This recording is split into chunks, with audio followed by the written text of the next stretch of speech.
अब आज के इस वीडियो में सदिशों के अध्याय में हम एक नया शीर्षक 3 सदिशों का गुणनफल अर्थात त्रिगुणन सीखने जा रहे हैं।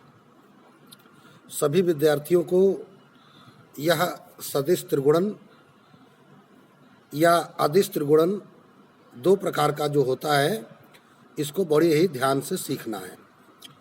तो सबसे पहले बात करते हैं, चूंकि हमें 3 सदिशों का चुनाव करना है, तो माना कि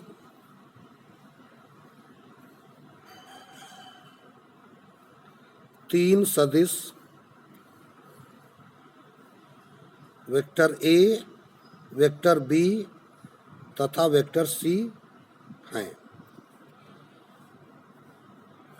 अब हम बात करते हैं इनमें गुणन की। तो चूंकि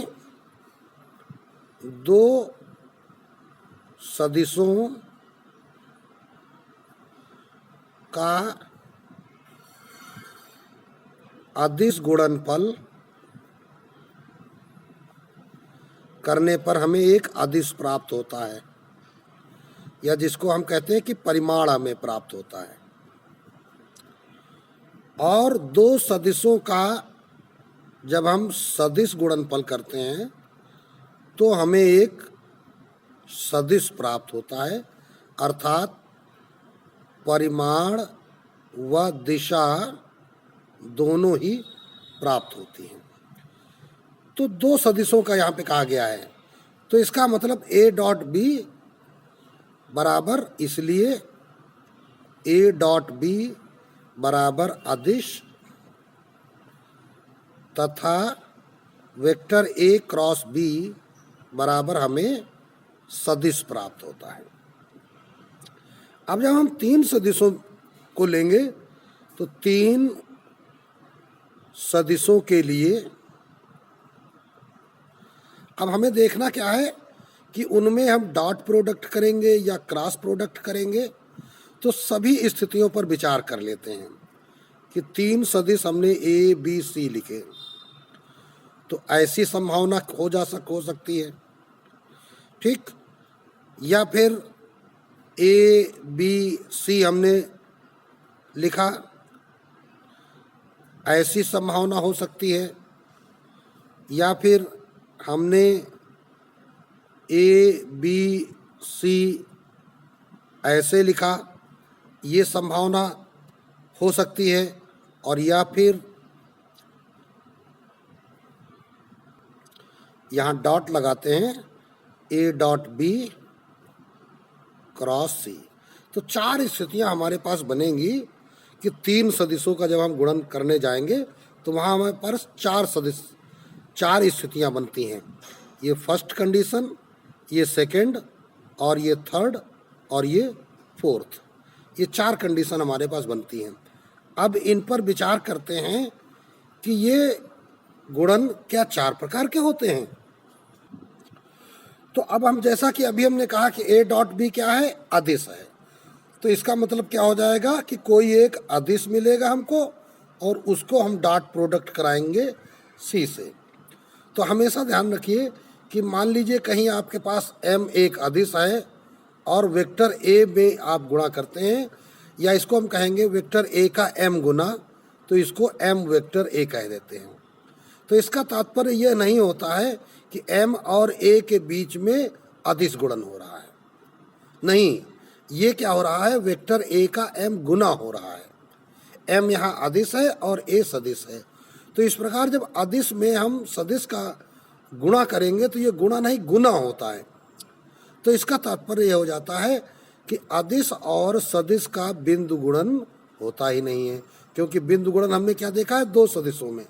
तो ये हमारे लिए क्या बन जाता है, अर्थहीन बन जाता है,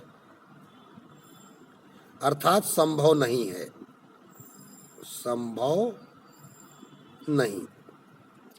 अब बात करते हैं इसके बारे में, A cross B dot C। तो A क्रॉस B क्या होता है, एक सदिश होता है ना। इस सदिश का अगर हम कोई नाम ले लें कि वेक्टर ये D हमको मिल गया है, ठीक है ना, तो डॉट वेक्टर C। तो इसका मतलब सदिश का सदिश से बिंदु गुणन होता है, तो ये हमारा अर्थपूर्ण है। इसका मतलब यह गुणन संभव है। ठीक है ना, यह गुणन क्या है, संभव है। फिर आते हैं ए क्रॉस बी क्या है हमारे पास, सदिश है। अगर इसका नाम हमने लग लिया वेक्टर डी और क्रॉस कराएंगे वेक्टर सी से, तो हमें इनका गुणन क्या मिलेगा, सदिश के रूप में प्राप्त होगा। अर्थात ये क्या हो जाएगा, अर्थपूर्ण होगा। अर्थात ऐसी संभावना व्यक्त की जा सकती है। यहाँ पे हमें क्या मिलेगा, परिमाण के रूप में मिलेगा। अदिश गुणन परिमाण के रूप में मिल जाएगा। अब बात करते हैं यहाँ पर, ये डॉट प्रोडक्ट है। अब इस डॉट प्रोडक्ट को हम करेंगे तो हमें क्या मिलेगा, अदिश मिलेगा। और अदिश का हम क्रॉस प्रोडक्ट कराएंगे वेक्टर सी से। तो अब देखिए, जो भी तुम्हें अदिश प्राप्त होगा वो तो इस रूप में होगा, और अदिश का गुणन जब किसी सदिश में करेंगे तो फिर वो ना तो डॉट प्रोडक्ट होगा और ना ही क्रॉस प्रोडक्ट होगा। अर्थात ये भी आपका अर्थहीन हो जाता है। इसका मतलब ये गुणन संभव नहीं है। तो इस प्रकार हमने देखा कि तीन सदिशों के गुणन करने में केवल दो स्थितियों में ही संभावना नजर आई कि हमारा कुछ अर्थपूर्ण कार्य निकल सकता है। तो इस प्रकार हमने इस स्थिति को vector A cross B dot C, vector A cross B dot C को एक नया नाम दिया, और वो नाम क्या कहलाया, अदिश त्रिगुणन। ठीक, और ए क्रॉस बी क्रॉस सी को जो नया नाम दिया गया वो तैयार हुआ सदिश त्रिगुणन। तो इस प्रकार हमने क्या पाया कि ये दो प्रकार के त्रिगुणन भी हैं, एक अदिश और एक सदिश। अब हम बात करते हैं नए शीर्षक की, अदिश त्रिगुणन की। आज इस वीडियो में विद्यार्थी अदिश त्रिगुणन ही सीखेंगे। तो अभी हमने देखा क्या कि अदिश त्रिगुणन का तात्पर्य क्या हो गया, ए क्रॉस बी डॉट सी। तो इस अदिश त्रिगुणन को ऐसे बड़े ब्रैकेट में इस प्रकार भी लिखा जा सकता है। तो ये बराबर हो जाता है ए क्रॉस बी डॉट सी। अब सभी विद्यार्थी इसे और अधिक अच्छे तरीके से समझेंगे इस आकृति के द्वारा। यह आकृति क्या है, देखिए ऊपर हमने एक संदूक या बक्सा बना रखा है जिसे हम गणित की भाषा में घनाभ कहते हैं, और यह आकृति उससे कुछ भिन्न है। ये कैसी है, इसका यदि कोई एक फेस हम देखते हैं, कोई एक अगर तल देखते हैं, तो ये समांतर चतुर्भुज का निर्माण कर रहा है। तो यहाँ पर हमने देखा कि यहाँ पर कुल कितनी सतहें हैं, देखो 1 2 3 4 5 6, 6 सतहें हैं, और यहाँ पर सम्मुख भुजाएं समांतर हैं, इसलिए इस आकृति को हम समांतर खट फलक, खट माने 6 और फलक माने सतहें, 6 समांतर चतुर्भुज वाले पृष्ठ यहाँ पर बन रहे हैं। तो ये एक ऐसा ठोस तैयार हो रहा है जिसके प्रत्येक कोण समकोण नहीं है, और यहाँ पर प्रत्येक कोण समकोण है, इसलिए इसको हम घनाभ कहते हैं। ये घनाभ नहीं है, इसे समांतर खटफलक कहा जाएगा। तो इस समांतर खटफलक पर विद्यार्थी समझेंगे, ये काली दिशा में जो ब्लैक कलर से हमने दिखाया है सदिश, यह वेक्टर ए है। जो हमने ये रेड कलर से दिखाया है यह वेक्टर बी है, और जो हमने ये ब्लू कलर से दिखाया है यह वेक्टर सी है। तो अब इन तीन सदिशों को हम गुणनफल के रूप में समझना चाह रहे हैं कि तीनों सदिशों के मध्य जो कोण बने हुए हैं वो समकोण नहीं है, अर्थात ये तीनों सदिश अक्षों के अनुगत नहीं है। ये विद्यार्थियों को जरूर ध्यान रखना है, क्योंकि किसी भी सदिश के लिए जरूरी नहीं रहता है कि वह परिणामी सदिश अक्ष के अनुगत होगा। इसलिए यहाँ पर हमने कहीं भी एक्स अक्ष, वाई अक्ष या जेड अक्ष नहीं लिखा हुआ है। तो अब हम जानते हैं कि यदि हम ए क्रॉस बी जब करते हैं, ऐसे करते हैं ए क्रॉस बी, तो हमें क्या प्राप्त होता है, हमें हमारी दिशा की ओर, ये देखिए हम चिन्हांकित कर देते हैं, ये जगह का क्षेत्रफल प्राप्त हो जाता है। ये क्या है, एक समांतर चतुर्भुज है जो आधार पर बना हुआ है, यानी इस खटफलक की जमीन हमने अब कलर कर दी है। तो ए क्रॉस बी का मतलब हो गया इस खटफलक की जमीन का क्षेत्रफल। अब उसके बाद अगर हम बात करें कि इस खटफलक में ऊंचाई क्या है, तो अब इस खटफलक की ऊंचाई ज्ञात करने के लिए हम देखो ऊपर वाले शीर्ष से नीचे वाली एक भुजा पर एक लंब डाल देते हैं। तो ये इस खटफलक की ऊंचाई है, जो कि वास्तविक ऊंचाई है। ये तीसरा जो ये सिरा दिखाया जा रहा है, यह ऊंचाई नहीं है, क्योंकि ये खटफलक दाहिनी दिशा की ओर झुका हुआ है।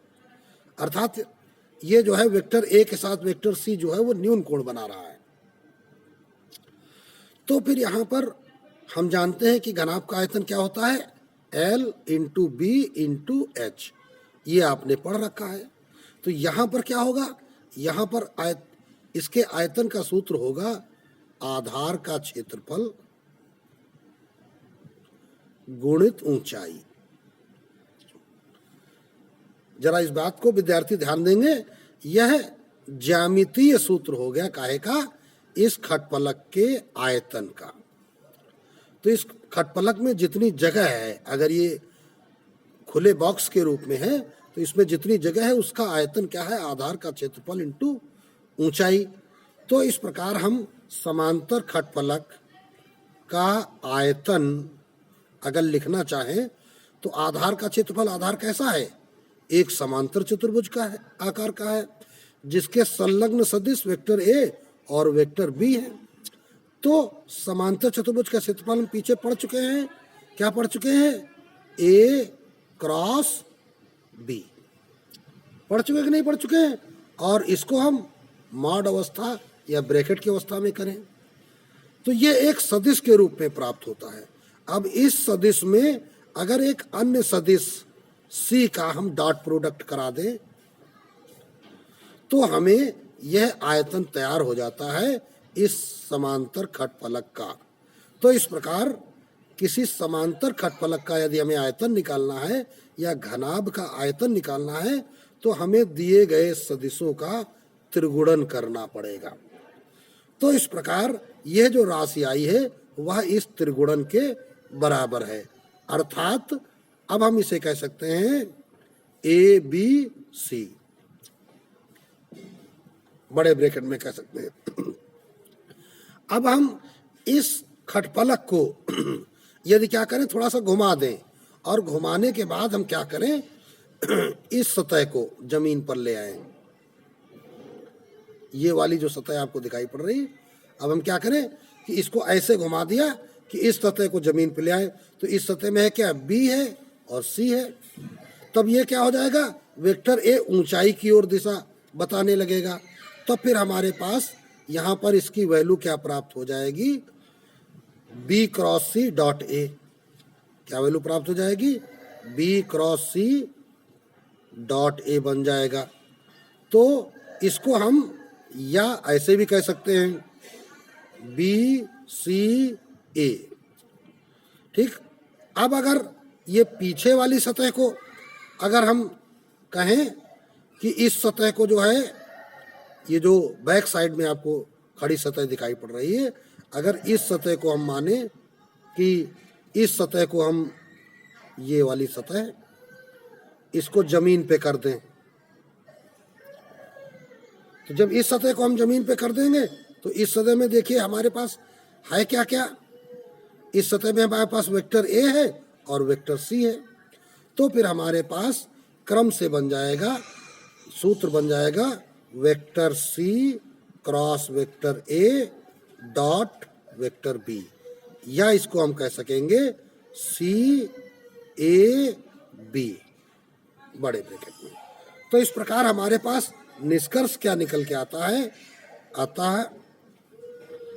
निष्कर्ष निकल के आता है कि A cross B dot C बराबर B cross C dot A बराबर C cross A dot B. या फिर इसको हम ऐसे भी कह सकते हैं कि वेक्टर ए बी सी का त्रिगुणन बराबर वेक्टर बी सी ए का त्रिगुणन बराबर वेक्टर सी ए बी का त्रिगुणन, ऐसा भी हम बोल सकते हैं। और यहाँ पर एक और बात ध्यान देनी होगी, यदि इनमें हमने किन्हीं दो का क्रम उलट दिया तो फिर क्या हो जाएंगे, उनकी वैल्यू निगेटिव हो जाएगी। जैसे हमने ए और बी का क्रम उल्टा, तो अब हम पीछे पढ़ चुके हैं क्या कि ए क्रॉस बी को अगर हम क्रम पलटेंगे तो माइनस बी क्रॉस ए बन जाएगा। तो इसका मतलब अगर इनके हम क्रम पलटेंगे तो ये क्या हो जाएंगे, माइनस बी ए सी हो जाएगा। ठीक है ना, क्रम पलटने पर। तो यहाँ पे लिखेंगे किन्हीं दो सदिशों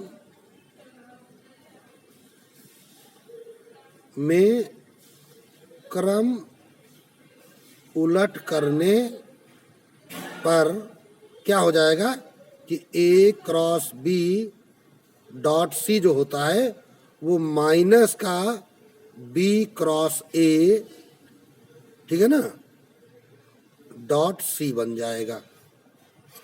अर्थात हम क्या कह सकते हैं कि ए बी सी का जो त्रिगुणन है वो माइनस बी ए सी बन सकता है, या फिर माइनस, जैसे ए बी सी क्रम में होता है तो ए सी बी बन सकता है, या फिर माइनस, देखो ए बी का क्रम उल्टा, ठीक है ना, और फिर हमने क्या किया, बी और सी का क्रम उलट दिया।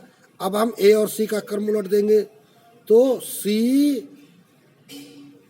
ए, रुको, बी ए सी कर दिया, ए सी बी कर दिया, तो सी ए बी का सी बी ए कर दे। अगर हम सी बी ए कर दिया तो यहां पर सी बी ए कर दिया, किसका बदल दिया, बी और सी का आपस में बदल दिया। ठीक है ना। तो इस सदिश त्रिगुणन में किन्हीं भी दो सदिशों के अगर क्रम जो है चक्रीय क्रम से उल्टे क्रम में लिखे हुए हैं तो फिर उनके मान जो होंगे वो निगेटिव प्राप्त होंगे। तो इस प्रकार हमें जो निष्कर्ष प्राप्त होते चले जा रहे हैं ये त्रिगुणन के प्रगुण कहलाते हैं। तो हम यहाँ एक हेडिंग डाल लेते हैं, त्रिगुणन के प्रगुण। तो अब यहाँ पर ये जो हमारा निष्कर्ष निकला है ये पहला प्रगुण है, ठीक है ना। ये जो निष्कर्ष निकला है ये दूसरा प्रगुण है, ये जो निष्कर्ष निकला है ये तीसरा प्रगुण है।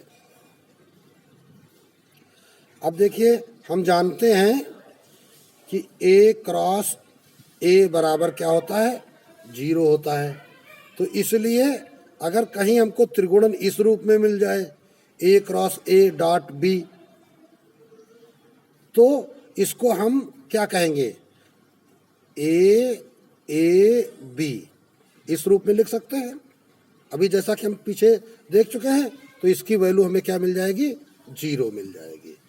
तो ये हम चौथा प्रगुण यहाँ पे देख रहे हैं।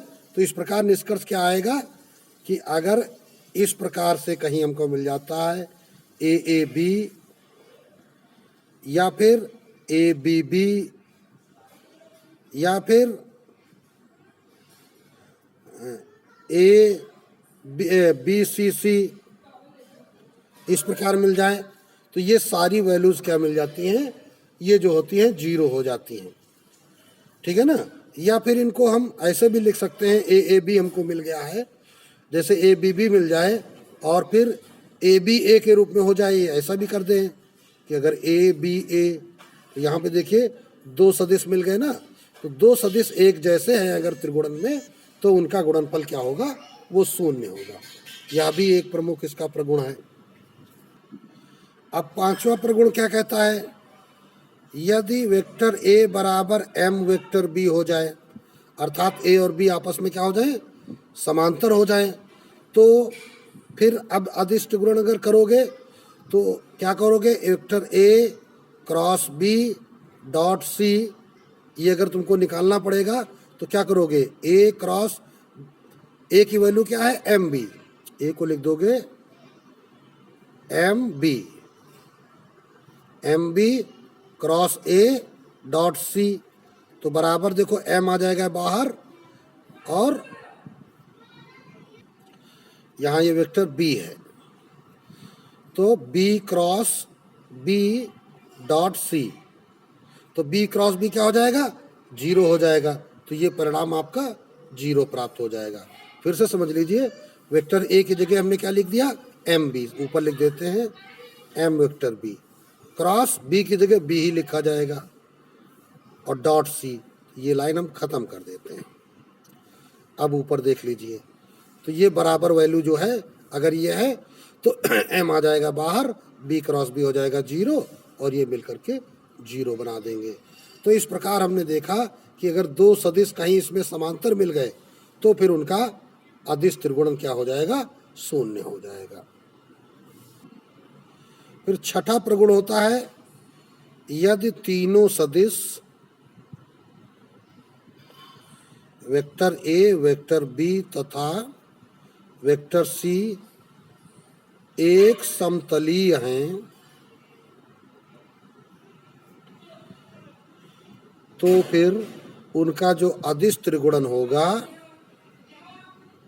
वो क्या होगा, शून्य होगा, एक समतलीय होने पर। क्यों शून्य होगा, थोड़ा सा इसको समझ लेते हैं कि जब हम एक समतलीय तीन सदिश हमारे पास इस प्रकार जब होते हैं इस प्रकार, तो उनमें से जब कहा जाए तीनों एक समतलीय हैं तो इसका मतलब क्या हो जाएगा कि ए क्रॉस बी जब आप निकालोगे तो वह ए क्रॉस बी इस समांतर चतुर्भुज के क्षेत्रफल को प्रकट करेगा, ए क्रॉस सी अगर निकालोगे तो इस समांतर चतुर्भुज के क्षेत्रफल को प्रकट करेगा, है ना। और अगर यहाँ पर ये बी क्रॉस सी निकालोगे तो ये एक समांतर चतुर्भुज का क्षेत्रफल प्रकट करेगा। अर्थात इनमें जो है सारे क्षेत्रफल क्या होंगे, जमीन पर स्थित किसी समांतर चतुर्भुज के प्राप्त होंगे। तो ऐसी दशा में आयतन प्राप्त ही नहीं होगा। तो ऐसी दशा में जब आयतनात्मक आकृति नहीं बनेगी तो उसका आयतन क्या होगा, शून्य होगा। इसलिए सदिश त्रिगुणन का मान शून्य होगा। हम जानते हैं कि अदिश त्रिगुणन जो होता है वह आयतन तैयार करता है। तो तीन सदिशों का अदिश त्रिगुणन क्या होगा, यहाँ पर एक समतलीय होने पर शून्य होगा। अब कुछ प्रश्नों को हल करना सिखा देते हैं। वैसे तो सदिश गणित के सभी नियम और क्रियाकलाप आपको सिखाए जा चुके हैं। अब आपको केवल तरीके पर ध्यान देना है कि अदिश त्रिगुणन क्या होता है। फिर इसके बाद अभी अगले वीडियो में हम देखेंगे सदिश त्रिगुणन क्या होता है। तो अदिश त्रिगुणन में सीधे सीधे हम फार्मूले को ध्यान रखते हैं और क्रिया करना तो हम पीछे सीख चुके हैं। तो अभी यहाँ पर इसकी वैल्यू आपको निकालनी है, जबकि वेक्टर ए बी सी दिए गए हैं। तो जाहिर है कि पहले हम ब्रैकेट की वैल्यू निकाल लें, ए क्रॉस बी बराबर, हल करना स्टार्ट करते हैं हम इसको। जो ज्ञात है उसको लिख लेंगे। तो बराबर उसके लिए आप एक सारणिक बनाते हैं। तो क्या होती है, आई कैप जे कैप के कैप। फिर उसके बाद वैल्यू पुटअप करेंगे, 3 - 2 1, फिर क्या है 2 3 2 3, के कैप कुछ नहीं तो 0 रख देंगे। तो आई कैप आप -2 कामा 0 0 हो गया, -3 एकम 3 हो गया, माइनस जे कैप ऑफ। अब देखो जे कैप में क्या होगा, 3 का 0 में गुणा 0, 2 एकम 2, तो 0 - 2 प्लस के कैप ऑफ 3 त्रिको 9 और 2 दूनी 4 माइनस माइनस प्लस 9 + 4 ये आ गया। तो बराबर रिजल्ट क्या आ गया, -3 आई कैप, फिर इधर -2 तो +2 जे कैप, फिर इसके बाद 9 4 13 के कैप, ये आ गया। अब क्या करना है, ए क्रॉस बी में हमें डॉट प्रोडक्ट करा देना है सी से। तो डॉट प्रोडक्ट कराने के लिए ए क्रॉस बी पहले लिख लेते हैं, -3 आई कैप +2 जे कैप +13 के कैप एक ब्रैकेट में कर लेते हैं, डॉट, दूसरे में सी की वैल्यू आई कैप प्लस जे कैप प्लस के कैप, तो बराबर, अब देखते हैं क्या हो जाएगा। अदिश त्रिगुणन में क्या होता है, केवल गुणांकों का गुणा, तो -3 into 1 plus 2 into 1 plus 13 into 1, तो ये आ गया -3 प्लस 2 प्लस 13, तो 13 2 15 में से 3 चला गया तो 12, ये निकल आया आयतन सदिश त्रिगुणन में। अगर ये किसी खटफलक की सदिश हैं तो ये उसका आयतन निकल आया। तो ये तो तरीका हो गया कि जब हमने फुटकर पहले ए क्रॉस बी और फिर डॉट सी कराया, लेकिन यदि आपको एक साथ यह सीखना है तो फिर इसका एक और तरीका है, सीधे सीधे हम पूरी सारणी बनाते हैं ए क्रॉस बी डॉट सी के लिए, द्वितीय विधि। क्या करना होगा, इसकी जो सारणिक बनेगी उसमें आई कैप जे कैप के कैप नहीं लिखना है। पहले वेक्टर ए के गुणांक 3 - 2 और 1, फिर बी के गुणांक 2 3 और 0, फिर सी के गुणांक 1 1 1। ये हमने एक सारणी के रूप में इसको लिख लिया। अब सीधे सीधे इसका विस्तार कर देते हैं। तो जैसे यहाँ आई कैप जे कैप के कैप होता था, उसकी जगह हमने वेक्टर ए के गुणांक लिखे, यहाँ वेक्टर बी के गुणांक लिखे, यहाँ वेक्टर सी के गुणांक लिखे, तो क्या हो जाएगा 3 आप 3 एकम 3 -1 0 का 0 माइनस, अभी ये -2 लिखा है तो यहाँ पे ऐसे लिखो -2 आप, ये लाइन ये कॉलम गायब और ये रो गायब, तो 2 एकम 2 -1 इंटू 0, तो 2 -0, फिर प्लस के की जगह क्या 1 ऑफ, 2 एकम 2 -3 एकम 3, ठीक है ना। तो बराबर, तो यहाँ 3 त्रिको हो गया 9, और 2 में 0 गया तो 2 बचेगा, माइनस माइनस प्लस 2 दूनी 4, और इधर -1 आ गया, और ये क्या हो गया प्लस माइनस का गुणा -1, तो 9 4 13, 13 में 1 चला गया 12। देखिए यहाँ भी आपका रिजल्ट क्या आ गया 12 आ गया। तो इस प्रकार सदिश त्रिगुणन तो बहुत ही सरल होता है, बस केवल आप उसको सारणी के रूप में रख के तुरंत निकाल दें। अभी ध्यान क्या देना है कि ये जो अदिश त्रिगुणन आप पढ़ रहे हैं, अभी सॉरी शायद मैंने सदिश नाम ले लिया था, तो अदिश त्रिगुणन जो पढ़ रहे हैं इसके लिए आपको इसके जो रूल्स पीछे सिखाए गए हैं वो आप अवश्य तैयार करें। और विधियां हमने दोनों बता दी, एक वो विस्तार विधि है और ये शॉर्ट मेथड है। तो दोनों विधियों में से किसी भी विधि से आप अदिश त्रिगुणन निकाल सकते हैं। अब देखिए अगला ये प्रश्न, किन्हीं 3 सदिशों के लिए सिद्ध कीजिए कि, ये आपको प्रूव करना है। दिया क्या गया है, vector A plus B, vector B plus C, vector C plus A का त्रिगुणन। देखिए जब कभी बड़े ब्रैकेट में 3 सदिश इस प्रकार लिख दिए जाएं अलग अलग, तो वो त्रिगुणन बन जाता है, बराबर 2 और ए बी सी का त्रिगुणन। अब इस त्रिगुणन को हम दूसरे स्वरूप में ऐसे भी कह सकते हैं, ए प्लस बी को एक वेक्टर मान लो, ये कोई दूसरा सदिश है, ये तीसरा सदिश है, तो पहला सदिश डॉट दूसरा क्रॉस तीसरा, ऐसे कह सकते हैं। देखिए हम पीछे क्या पढ़ चुके हैं, चूंकि ए बी सी का जो त्रिगुणन होता है वो क्या होता है, ए क्रॉस बी डॉट सी, ये होता है। या फिर इसको हम क्या कह सकते हैं, ए डॉट बी क्रॉस सी, ऐसे भी हम कह सकते हैं। किन्हीं 2 रूपों में इसको लिख दिया जाए कोई दिक्कत नहीं होती है। तो ये बात आपको ध्यान रखनी है कि त्रिगुणन को आप चाहे ए क्रॉस बी डॉट सी कर दें, चाहे ए डॉट बी क्रॉस सी कर दें, अर्थात इनमें से किन्हीं 2 क्रम से लिए गए सदिशों का क्रॉस प्रोडक्ट कोई भी 2 क्रम से ले लें और तीसरे सदिश से फिर उसका डॉट प्रोडक्ट करा देते हैं। तो चलिए शुरुआत करते हैं, एलएचएस उठाते हैं। तो एलएचएस में सबसे ऊपर क्या है, त्रिगुणन है, vector A plus B, vector B plus C vector C plus vector A का, और इसको हम क्या कह सकते हैं, वेक्टर ए प्लस बी एक सदिश हो गया, डॉट प्रोडक्ट कह देंगे, वेक्टर बी प्लस सी दूसरा सदिश, क्रॉस प्रोडक्ट सी प्लस ए तीसरा सदिश। तो पहले क्या करेंगे, इस बड़े ब्रैकेट के अंदर सरलीकरण कर लेते हैं। तो यहाँ देखो बी प्लस सी क्रॉस सी प्लस ए, तो ऐसा पीछे अध्यायों में आप सीख चुके हैं कि आप वितरण गुण का प्रयोग करें तो बी से इन दोनों को क्रॉस करा दें, तो B cross C plus B cross A. अब वेक्टर सी से क्रॉस करा दीजिए, तो plus vector C cross C plus vector C cross A. तो इधर क्या है, vector A plus vector B bracket छोटा और ये डॉट, तो बराबर vector A plus B dot. अब यहाँ बड़े ब्रैकेट में आते हैं, तो बी क्रॉस सी सही क्रम में लिखा है तो लिखा रहने दो, क्रॉस है,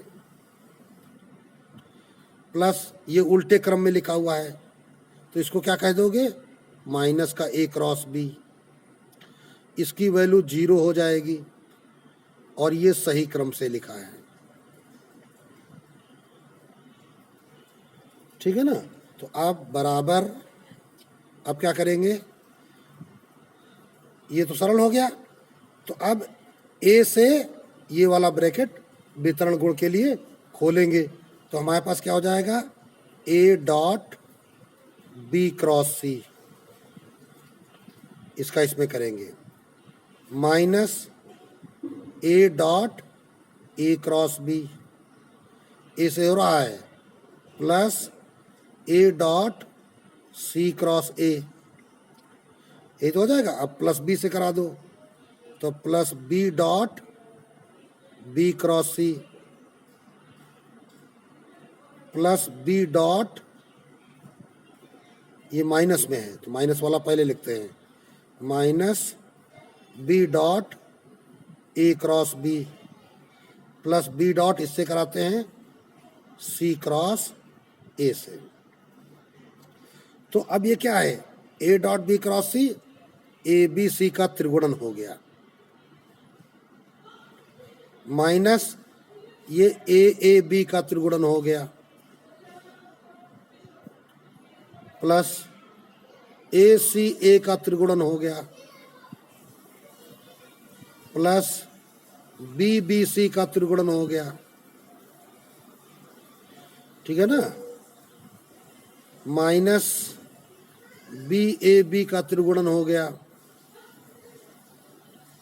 प्लस बी सी ए का त्रिगुणन हो गया। अब देखते हैं ए बी का त्रिगुणन क्या होता है, वो शून्य होता है। पढ़ चुके हो कि दो सदिश एक जैसे अगर मिल जाए तो उनका त्रिगुणन क्या होता है, 0 होता है। ए सी ए ये भी 0 हो जाएगा, बी बी सी ये भी 0 हो जाएगा, बी ए बी ये भी 0 हो जाएगा, और ये बी सी ए, तो बी सी ए और ए बी सी ये दोनों बराबर होते हैं। तो ए बी सी का त्रिगुणन कहो चाहे बी सी ए, तो बी सी ए को आप क्या कह सकते हो, ए बी सी कह सकते हो। तो इस प्रकार ए बी सी क्या बन गया, 2ABC बन गया, और यही आपको प्रूव करना था। तो ये आपका RHS प्रूव्ड हो जाता है। बहुत ही महत्वपूर्ण प्रश्न है, इसलिए इसको विद्यार्थी विशेष ध्यान से कई बार अभ्यास करके तैयार करें। अब आज के वीडियो में बस इतना ही, शेष प्रश्नों को अब अगले वीडियो में विद्यार्थियों को सिखाया जाएगा।